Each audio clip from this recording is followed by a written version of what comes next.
So joining us now is Jason Miller. He's the senior communications advisor for the Trump campaign. Jason, great to see you. Good evening. Thank you for having me on. So you're the guy that Karl Rove was just talking about, the campaign guy who has access to presumably better numbers than the exit pollsters do.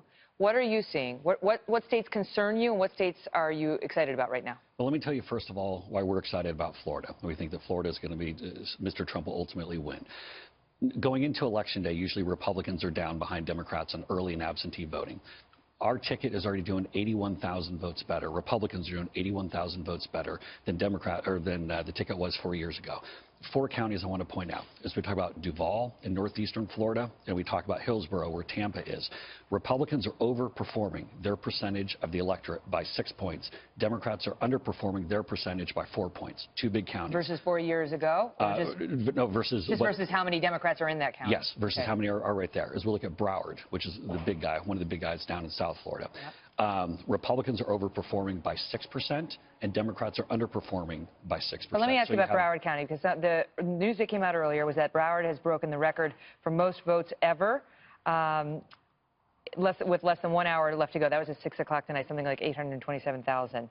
And that this is a county where Barack Obama beat Mitt Romney handily by like 67% to 32%. So if they're overperforming there, the conventional wisdom is that that would be good for the Democrats. Well, we have a lot more Republicans who are showing up. And then also, as we talk about Collier County over in southwest Florida, it's about 3.5% higher for Republicans, about 3.5% lower for Democrats. So when we look at some of these key indicators, we're still very optimistic that we're going to win Florida, obviously one of the core battleground states. But we feel good there. We feel good about North Carolina, especially in Ohio. We're seeing lower Democratic numbers.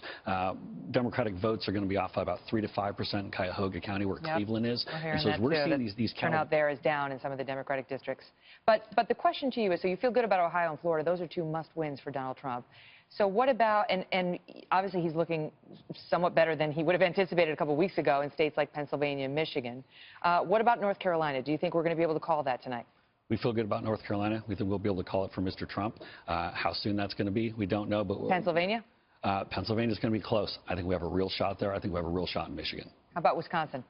Wisconsin's going to be tough. We're still fighting it out, and who knows? We'll see what the numbers look like. What's the #1 state you want to hear from tonight? The #1 you're going to keep your eyes on? All of them. I love all of them. If you haven't voted, get out and vote. It's important. Got to stop Hillary Clinton and elect Mr. Trump. Great to have you here. Thanks, Megan. Thanks, Jason.